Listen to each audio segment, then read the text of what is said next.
Welcome to the Circuit of Success. I'm your host, Brett Gilliland, and today I got to tell you, I'm really excited. I'm always excited, but today I'm excited. I read this book years ago, the author of this book, but I get to interview him today, Dr. Bill Danko. Bill, how you doing?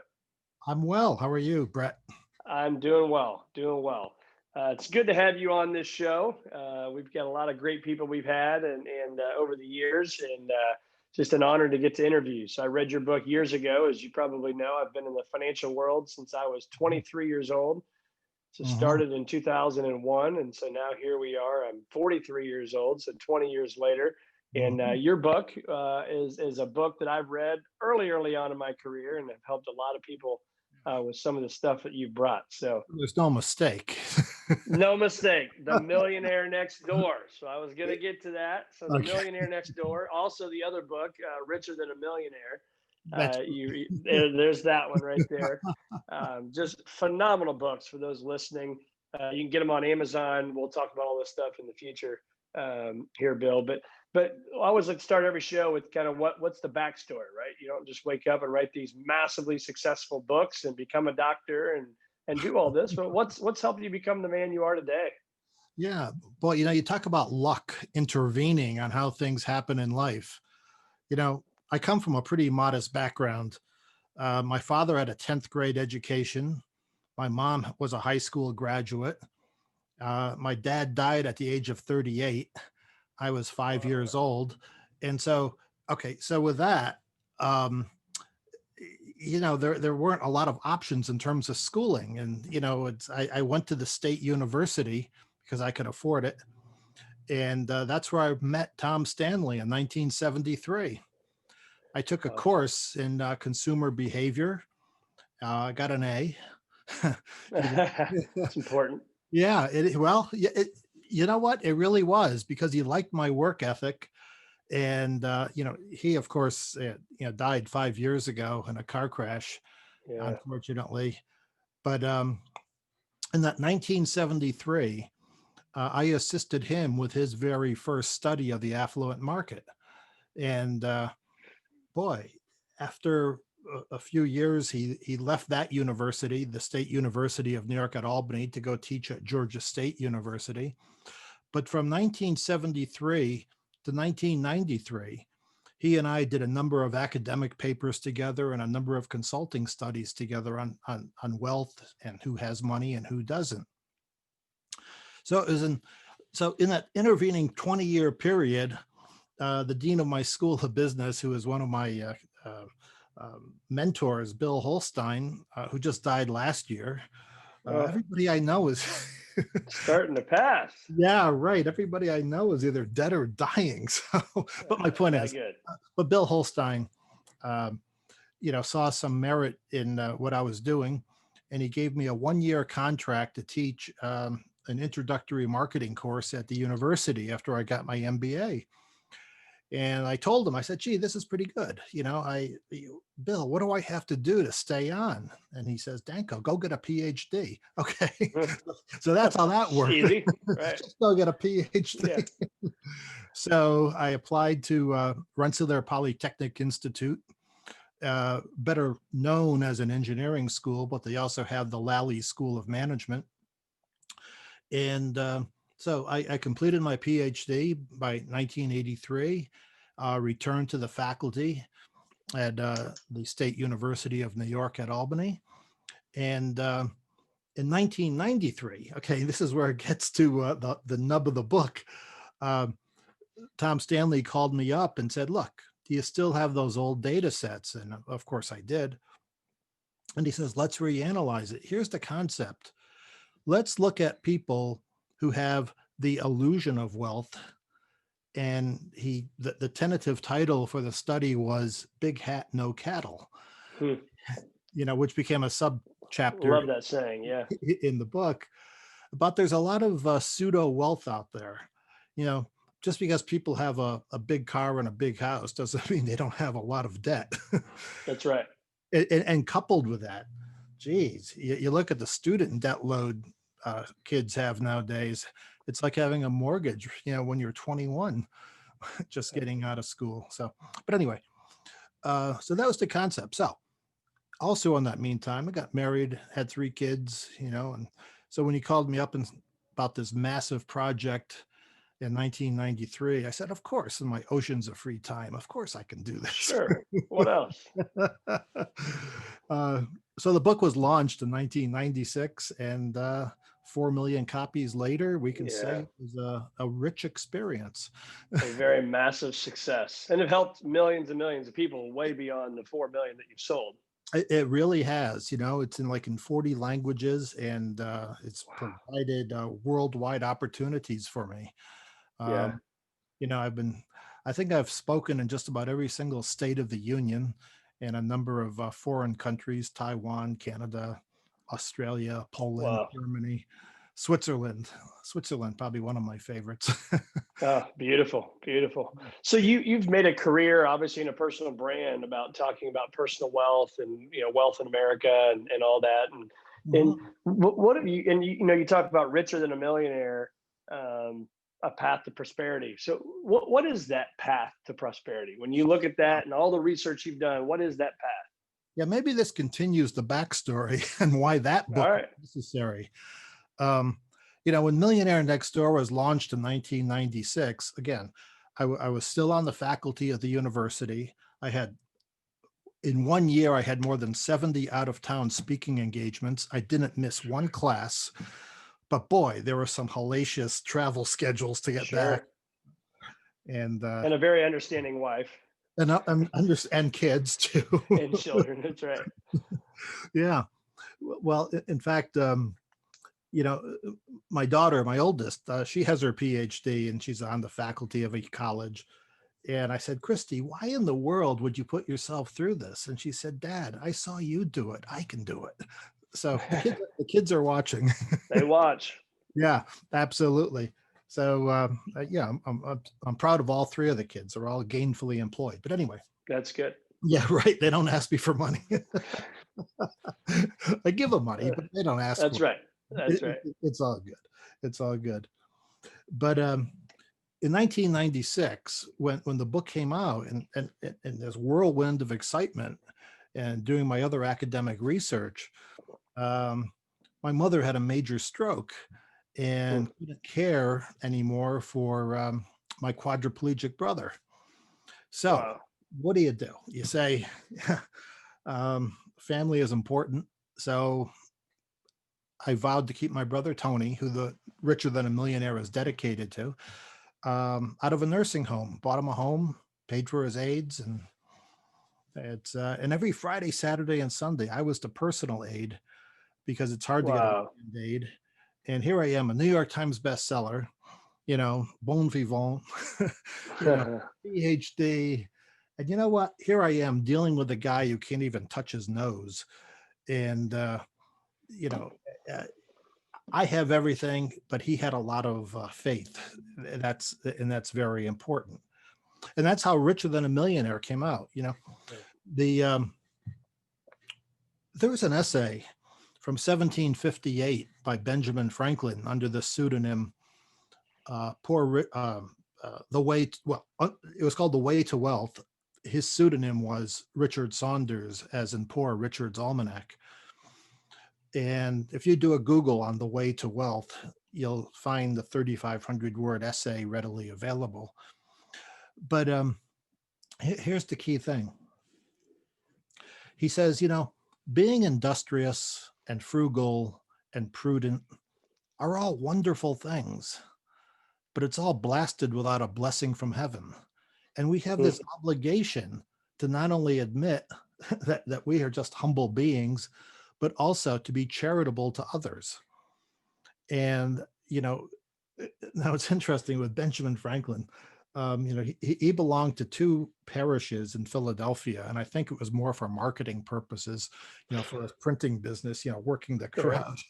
Getting But to know everybody in town. yeah, exactly. He was the ultimate networker. Okay, so, but with that said, my background of saying I got to help my brother. My mother could no longer do it. My brother also died 5 years ago. It was he was good until he wasn't. I mean, Yeah. it's kept him out of the nursing home as I pledged. So did my wife help, not too, but it, it was my deal to deal with this. That's right. And, you know, I used to drive a Mercedes and traded that in to buy a wheelchair van. I got the I got the best parking spots. Right up front. That's right. That's right. Okay. So this idea of we're just passing through, we have an obligation to family, reflecting on Benjamin Franklin's work about being humble and understanding that there's no such thing as really a self-made man. It's really by grace and luck we're able to do the things we do. And I had this familial obligation, which I fulfilled, and I do it again. There's no Yeah. question. And but right now, I'm no longer under house arrest, so hmm I can do a lot of things on my own terms now. Okay, That's so that's how the book came about in terms of just reflecting on the life of somebody who just got you know a, a bad hand to play, yeah. and Well, I so tell you, I've been doing the financial thing for 20 years, like I said, and own an independent investment firm called Visionary Wealth Advisors. And I think the thing that we talk about is your health and your wealth. You can absolutely. have all the money in the world, but if you have no health, then it's for what, right? And the same thing, you can have all the health in the world, take care of yourself, eat your vegetables, right? Exercise, do all the things you got to do, Yeah. but you don't plan on your money and you spend it all versus saving. And then it's for what, right? And so those two things are parallel. Yeah, no, absolutely. And Richer Than a Millionaire, we have this 2x2 matrix of and essentially, but it goes this way. Are you satisfied with life or dissatisfied with life? We have this psychometric scale from the psychology literature called subjective well-being, SWB. It's valid and reliable, created by Professor Ed Diener about, I don't know, 1980 something, but there's a footnote in the book that references. Tell us. Yeah, yeah. And so unfortunately, he put it into the public sector because he's used this scale on an international basis to look at the psychological health of countries and how happy are you. And we also look at near millionaires, those between 100,000 and $1 million, and those over $1 million in net worth. Now, why 100,000 as a break point? Well, right now, the median net worth in the United States is about $120,000 per household. When we did the survey 5 years ago, it was about 100,000. So we excluded half the population because, look, if you're struggling, there's all sorts of things going on in your life. But if you have, between 100,000 and $1 million, you're likely to get to that upper 10% actually, to be a millionaire. To be in the top 10%, you need, I think, about $1.2 million right now. So not even $1 million cuts it to the top 10%. Right. Well, I think, what is it? The income, I think I've read before, like around 212,000, pushing the top 1% of income earners in America, and over 100 grand. I think you're in the top 95%. Yeah, right. It's amazing. And you It say, well, gee, is. how can you live in Manhattan? Right. And you can't really. You can't. But Manhattan's a different story altogether, and St. Louis is a different story, and Yeah. upstate New York is a different story. And so the way Richer Than a Millionaire came about was, again, based on Franklin, based on life experience, of saying we're just passing through and saying, well, what are the characteristics of those people who are really satisfied with life? And what we find, as Franklin said, be charitable. Yes, indeed.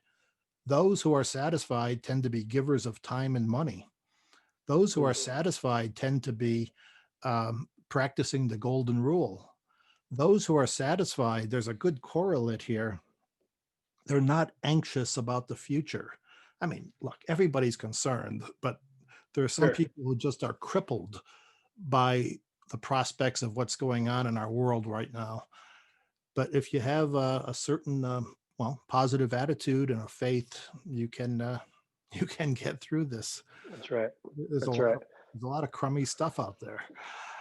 Yeah, and I think, again, doing this for a long time, I mean, I've seen people with lots and lots of money that aren't happy.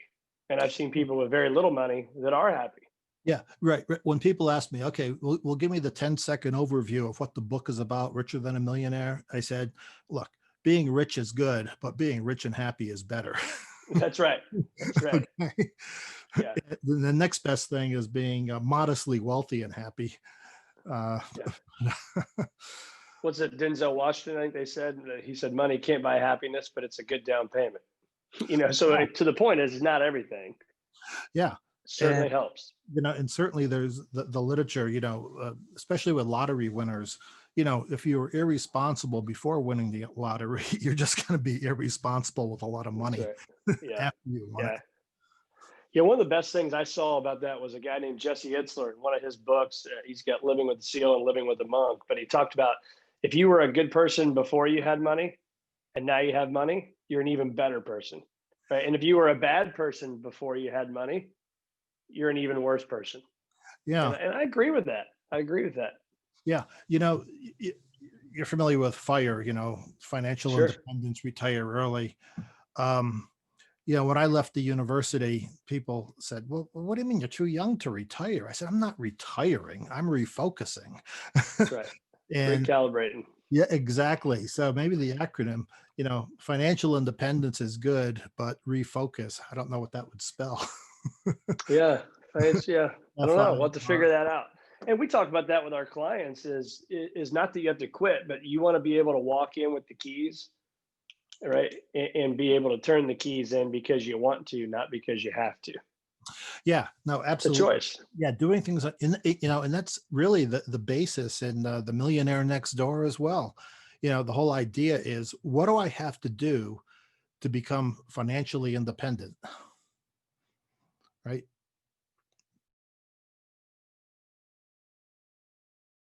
Yeah, Verizon. one of the things we talk about is financial independence is I always say is it's being able to do what you want when you want without the fear of money. Yeah, That's truly financial independence. absolutely. Yeah. And yeah, and it's a great feeling, and it gives you the Yeah. opportunity to be super charitable as well. Yeah. It makes it even better. So you've mentioned Benjamin Franklin a few times, and I read a book years ago. I think it was called like the Founding Fathers or something like that, and it talked about in that book that it's 3 times harder to keep your wealth than it is to build your wealth. So Hmm. when you hear that, what do you think about that? You agree with that? Disagree with that? Yeah, well, yeah, I don't know about that proportion, but I can say this, like a fool and his money are soon parted. That's one thing.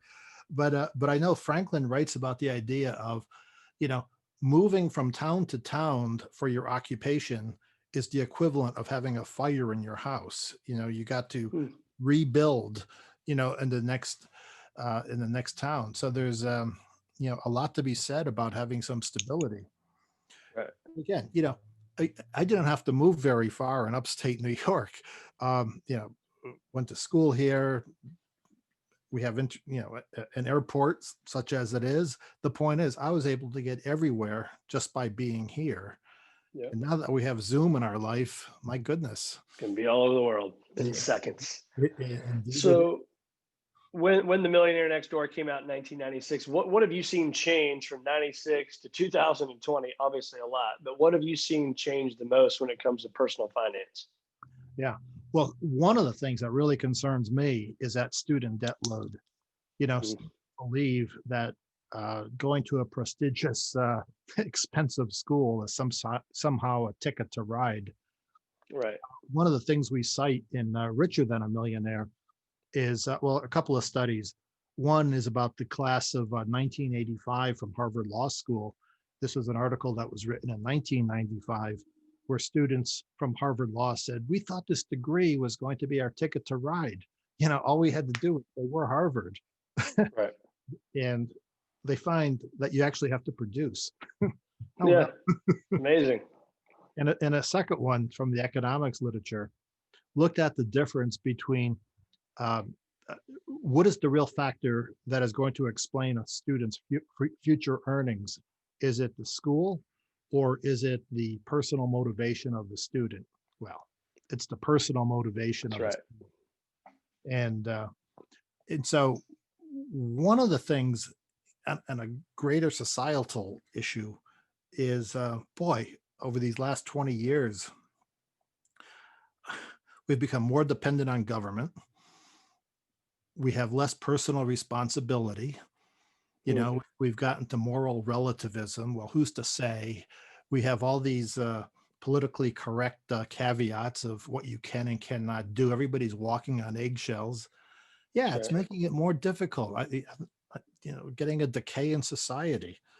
This is why I like being in the Adirondack Mountains so much, Hmm. because nobody bothers me, and Right. it's COVID free for the most part. And you know, but boy, it really concerns me when I think about my kids and my grandkids. What are they growing into? Right. What do we? Yeah. Yeah.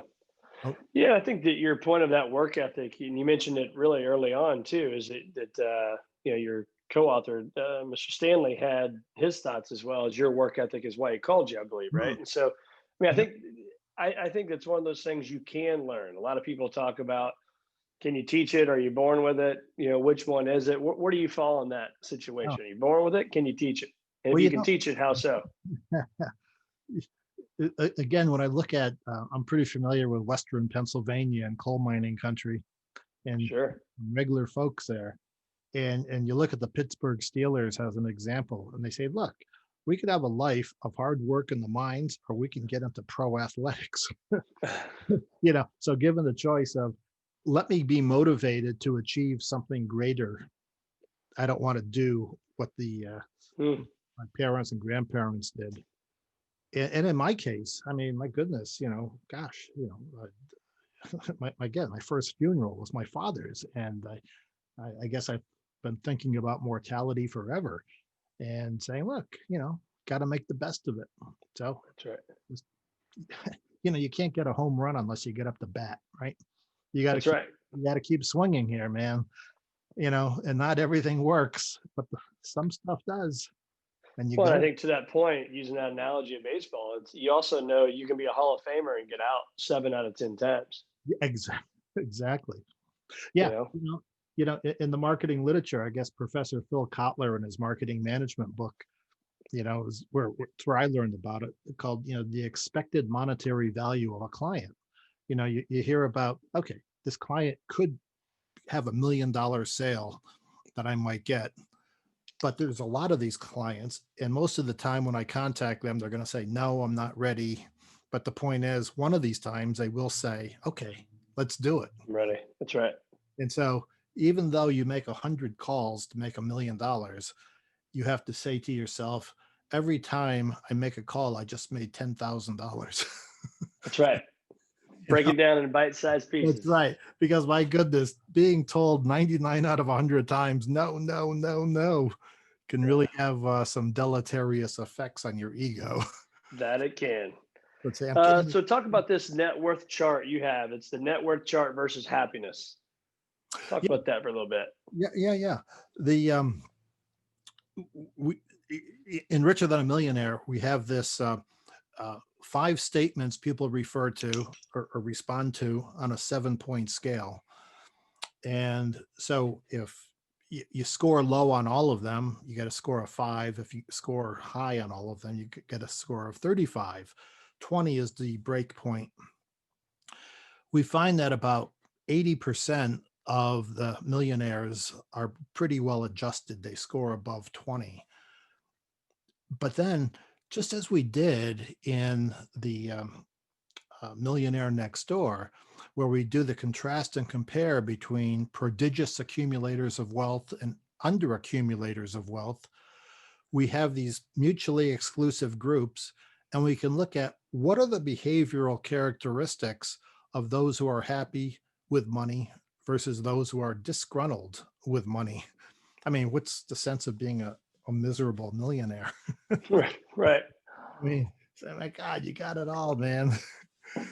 And you know, there's some highlights. I hope I can find it quickly here, but there's one. This Carol Hochberg. I've never met this woman But anyway, it's in here. It's an obituary I read in the New York Times. Carol Hochberg, who died of breast cancer, I consider to be richer than a millionaire, because she said, I know, she was in the financial planning business, and she says, I know there's more to life than making rich people richer. Hmm. You know, and then you That's look, a great point. and then the guy who founded Victoria's Secret, um, he committed suicide. He was not Oh, richer than, wow. yeah. That's also highlighted in the book. His ex-wife said, he always had this thirst to achieve more, but he really didn't have to do it. And he felt like a failure because he could not replicate it. So he jumped off the Golden Gate Bridge, and end of story. Right. Oh. So, but then So you found on this chart that as long as they're above 20 in this example, then the happier they are. And what are some of those characteristics? Yeah. Well, again, they tend to be charitable, importantly.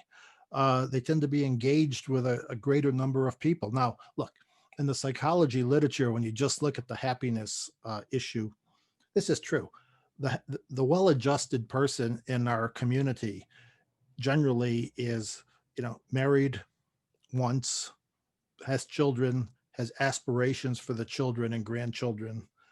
Part of the community will volunteer, uh, you know, in the old line things like Rotary and Kiwanis. They'll be engaged in their church or their synagogue. These tend to be the happy people in the society. About 20 years ago, a sociologist from Harvard, Robert Putnam, um, wrote a book called Bowling Alone. And it's really quite a serious, I lent my book to somebody and I can't find it. It used to be on my bookshelf here. But I have a Bowling, rule, no loaning books. yeah, right. Exactly. Go buy it on Amazon. Yeah. Okay. But Robert Putnam makes the point. We have a deterioration of this social fabric, and it's not good.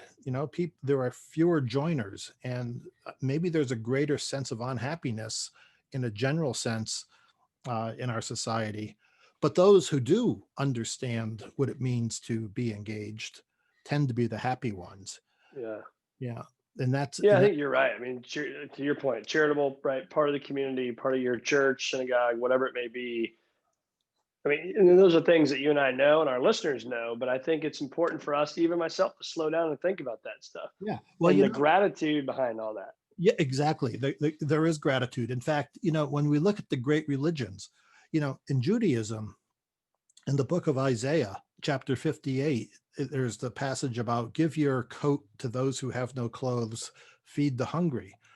And in Matthew 25 in Christianity, I mean, this is what drove Mother Teresa, that which you've done to the least of these, you've done unto me. We really have to help others in society. And in Islam, one of the 5 pillars of Islam is almsgiving, being charitable to others. I can't think of any great religion that does not include this as something that's good for you. That's It's great. It's good for you to be charitable. And even Benjamin Franklin, without saying it specifically in terms of a religious sense, he says it's really essential to be engaged with your fellow man and woman in your society to help those, because there's always going to be somebody who needs help. Oh, 100%. Always. What I think too is the feel good for them, but also the feel good that you have personally. Yeah. Yeah. And, and some people ask, well, on my survey research, is this cause to effect or effect to cause?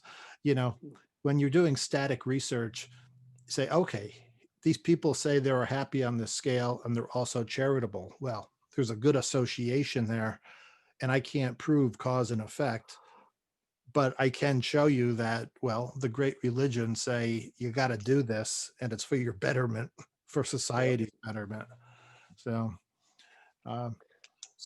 when we look at the disgruntled, boy, there's this dentist, I call him Dr. Payne in the book. He says, I hate my wife, I hate my kids, I hate my practice. I have a lot of money and I'm going to spend everything by the time I take my last breath. That's great. Yeah. Yeah. Yeah. There are Exactly the opposite of who you want to be. yeah, there are some pretty maybe they have psychological issues too. I don't know. I mean, there's something that's going on if you hate your kids and you hate your wife, and Yeah. you know, you know. But Very sad. there's one guy, I call him you know Job. He has the spirit of Job. All this not all this crummy stuff happens to him, but he never loses faith. And I think, and he scores pretty well on the uh, satisfaction scale. You know, one of my Roman Catholic priest friends helped me with a pretest of the questionnaire. And he said, Bill, you got to put this question on there. Are you at peace with your soul? I said, huh. And I did.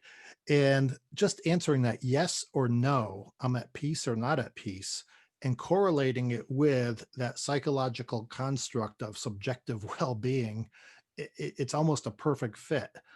Those who have that internal, I know I'm at peace, are also those who tend to be scoring high on the happiness scale. I mean, so there's, you know what? One of the things that I think made Millionaire Next Door so successful was that we had convergent validity.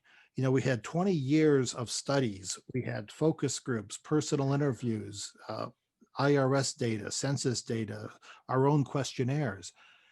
And all these various data sources converged on the basic truths that we find in Millionaire Next Door. And in a similar way, even though Richer Than a Millionaire is only a few years old, I think it has those same qualities. I mean, people are telling me that, yeah, there are too many things, you know, it's the religion, the psychology, the attitude. You know, in fact, there's even a Greek term called metanoia, Metanoia, which means a true conversion of heart. And I find this in the military literature, when Douglas MacArthur reconvened his troops after World War I in a speech. I have it here someplace in my stack.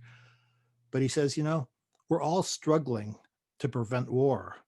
And it can't be done with politicians. It's not done with generals. It has to be done with a true conversion of the heart to say war is not the answer.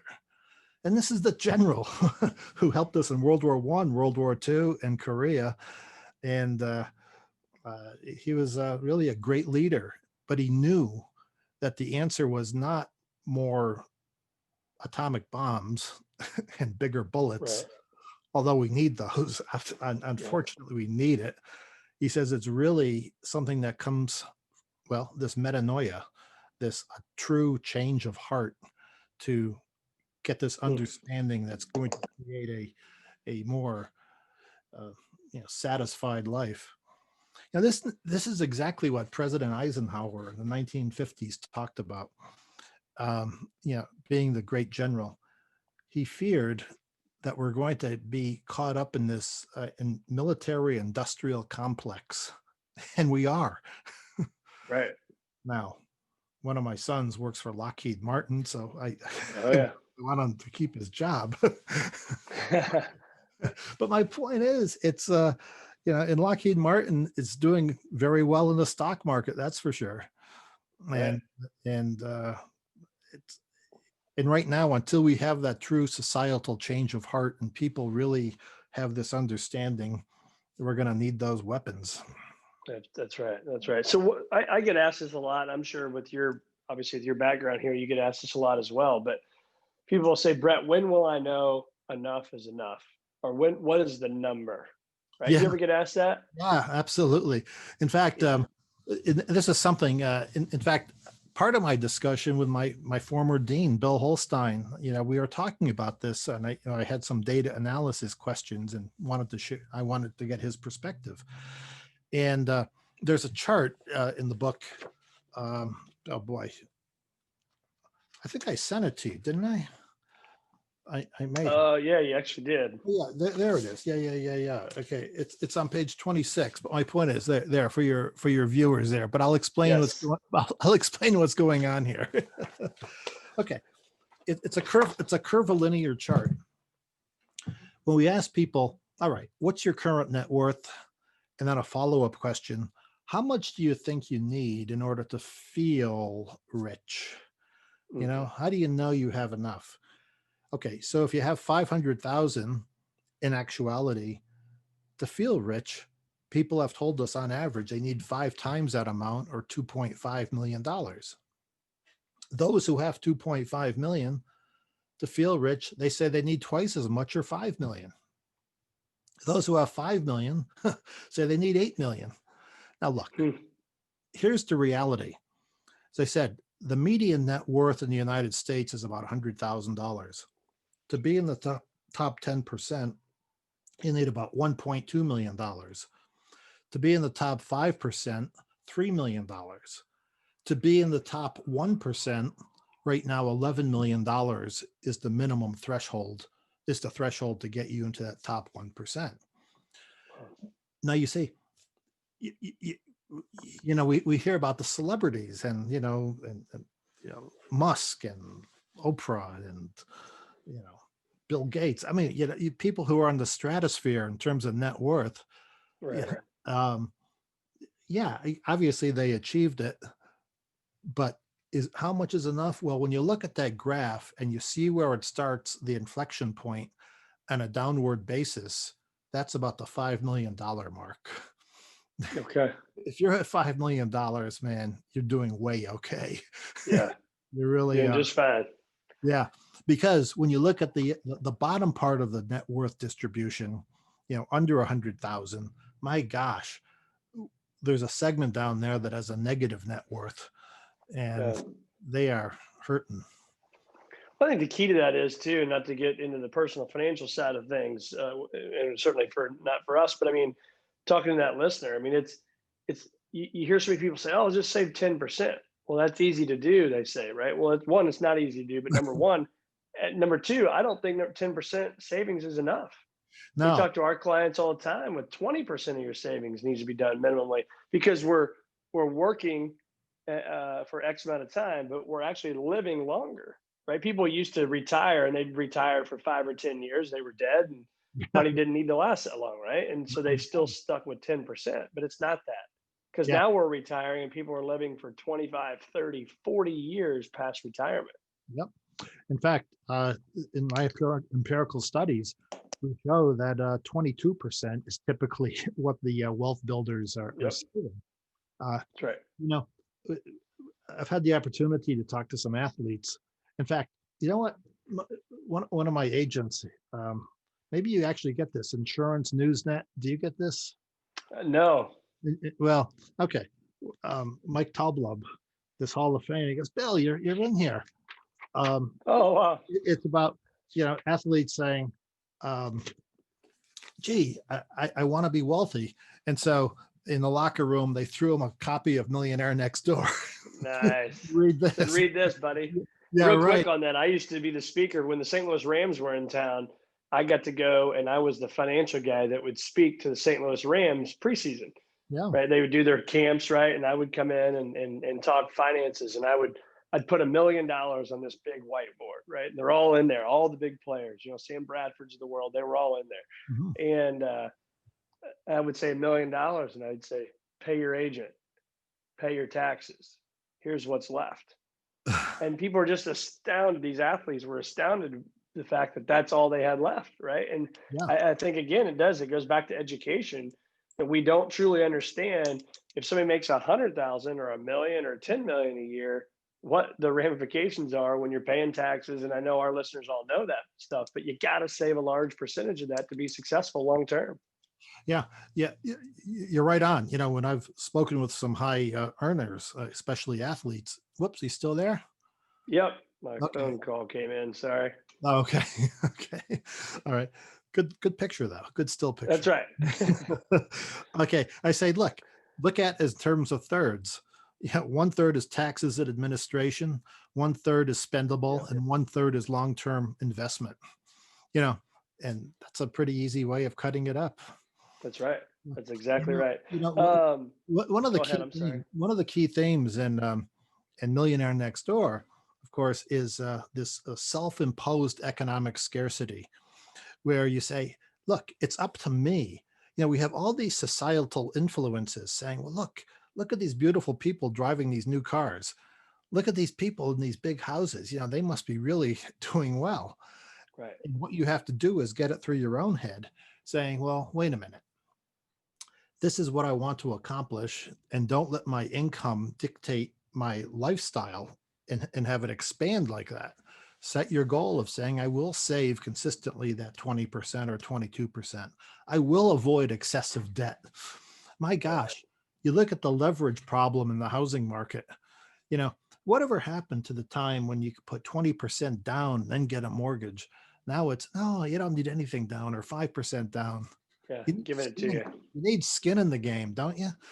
Absolutely. Skin in the game's a big deal. You I'm a know, big believer in that. and Benjamin Franklin, again, 250 years ago, said, the borrower is a slave to the lender. And that sounded Mhm. familiar to me. In the book of Proverbs, chapter 22, verse 7, you'll find 2,500 years ago, the Yeah. borrower is a slave to the lender. Man, when you're in debt, you're in bondage. Yeah.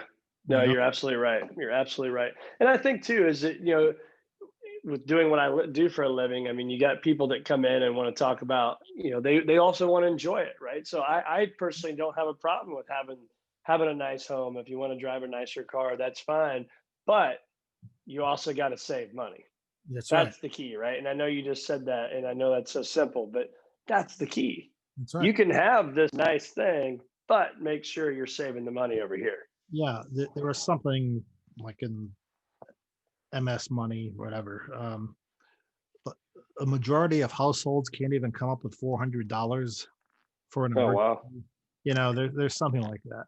You know, there was something in the Wall Street Journal, I think it was last year, that the title of the article was, um, yeah, it was kind of silly, but it makes a good point. Why Warren Buffett doesn't get a haircut. And I said, well, gee, maybe I thought this meant he's going to lose money on bonds or something, Right. but no. He says, look, if I spend $50 on a haircut and I do that every month, all that, when you look at the future value of that money, that's $300,000 by the time I'm 100, something like that. Right. But it's these little things, when Yep. you say, do I really need that $5,000 wristwatch or a Yep. $50 Timex? You know, and do I really need that Mercedes? I drive a Subaru now, and I'll tell you, I need it in That's the right. snow. You need it in the snow. That's right. That's right. That's right. Especially in I the like it. Adirondacks. That's right. You know, the yeah, there's so many good lessons in the certainly Millionaire Next Door, but also Yeah, there are. in terms of richer that goes beyond saying, man, when you realize you're just passing through, come on, be charitable because there's a lot of people in need, not Yeah, just and I think you find that out over time, don't you think? I mean, when you're in your 20s and you want to start a career and you're like, oh, I think I can do this and make a lot of money. And it's really not much more than that, to a no. lot of people. But then I think as you get older and wiser, you're starting to say, okay, hey, the money's great, but let's make an impact here. That's right. That's right. Yeah, In terms of scholarships and just supporting your universities and hospitals and churches and that's right. synagogues, it just it's the right thing to do. There's no question. So I know you get your website, richerthanamillionaire.com. So check that out, richerthanamillionaire.com. What do you hope people get from that? Well, we have a series of articles that we've written with my colleague Rich Van Ness. He's about 10 years older than I, and and when I was in the thick of it dealing with my brother, and I said, oh, look, Rich, I'm going to put all this stuff on the back burner. Now, this guy's a Marine by training. He Mm. goes, no, we got a mission here. We will get this Right. done or die trying. That's right. That's right. So we got it done. And, perseverance is really its own reward in this sense, Yep. and, Amen. but yeah, he lives around, 15 miles north of me. And so it was easy for us to get together, talk about these ideas about, what do we want, the legacy we want to leave our children and our grandchildren. I have 3 kids, 5 grandkids. He has 3 kids and 3 grandkids. And we each have 1 wife. It's good. you know, there's a neurosurgeon I interviewed in Florida. Uh, he was worth $20 million. And he says, but you know what? In one afternoon after a divorce, with a stroke of a pen, it was $10 million. Yeah. So, and another good thing about this neurosurgeon, he said, I was doing all these complicated cases. He's a very skilled individual. And he says, but I'd find myself getting sued because it wasn't as good as people thought it should be. So he got rid of the discretionary practice and became an emergency room neurosurgeon, saying, look, I saved you. Okay. This is the Right. best we could do. It's all perspective. It's all perspective. He still makes money, but boy, you learn you learn a lot just by interviewing people and saying, wow, You really do. they went through this and the nastiness of a divorce. In fact, one of the things, we point out in Richer Than a Millionaire, having a stable household is really worth it in every way. Stephen King, the very prolific, fiction writer, Yep. but he has a book called On Writing, a nonfiction book, and what his process is. And in that book, he says, look, there's no way I would have been as productive and prolific as I am if I did not have a stable spouse by my side. Yeah. There's a lot. There's a lot to be said for that.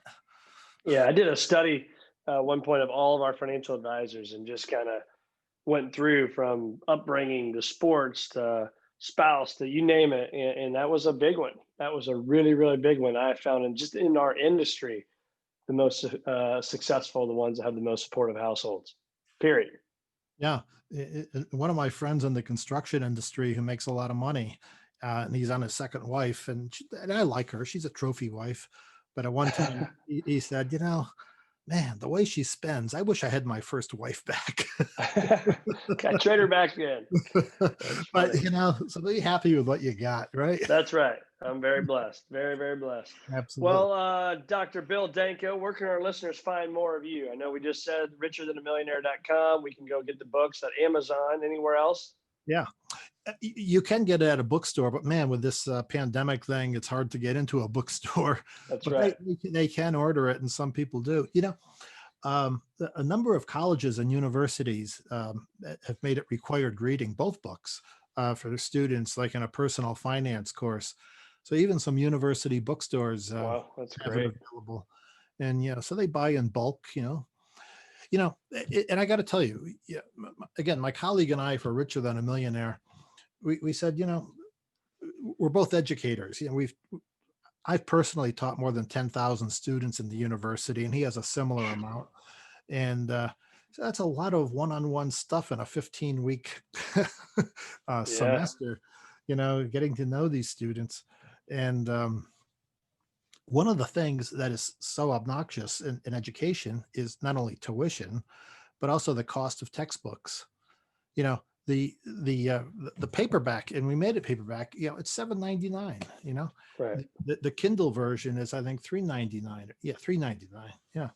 And so we've been over a Polish version. Can't be richer than a millionaire or be the millionaire next door if you're spending $35 on a book, right? Well, yeah, times 10 courses a year and right. $35. I'll tell you, there are some books that cost $200 a copy.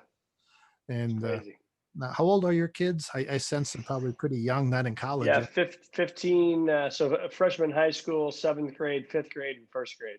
Yeah, and so you got some in 3 years. Say, what's $100,000 a year for tuition? Right. Yeah, what the heck? Right. It's some no-name school. Yeah. But boy. Yeah. So look, also, and one other point here is, get them when they're young. I'm involved with junior achievement Mm. in this greater upstate New York area, at least tangentially involved. I've spoken with some students and some management there. But their mission is to get this idea of good stewardship and proper use of money into junior highs classes and high school classes. And if we can do that, I think we'll all be better off as a Right. society. Yeah. Because man, when I look at the curriculums that some students have, they have no idea about anything about money No. in long term anything.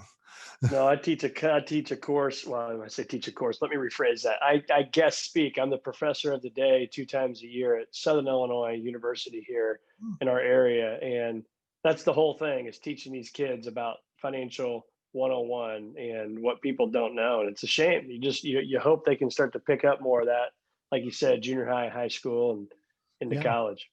And and having parents emphasize it in the home. And Right.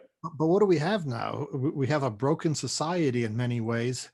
There was a story in our local paper in one of our inner city schools. There's more than 100 kids during this pandemic who are just missing in action.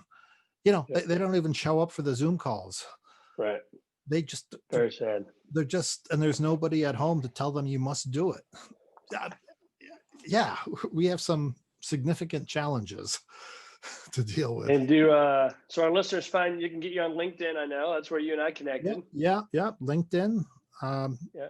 I don't like LinkedIn. Yeah, look me up. LinkedIn's a spot. You can find him under Dr. Bill Danko. And Yeah. Well, Bill, it's been awesome having you. Really appreciate you being on the Circuit of Success and sharing all your wealth of your wisdom you've got over the years. This is great. I'm glad we made this work, and Yeah. I want to say Merry Christmas. Hey, Merry Christmas right back at you. Thanks so much for being with us. We appreciate it. Okay, Brett, be well. You do the same. Right. Bye-bye. Bye-bye.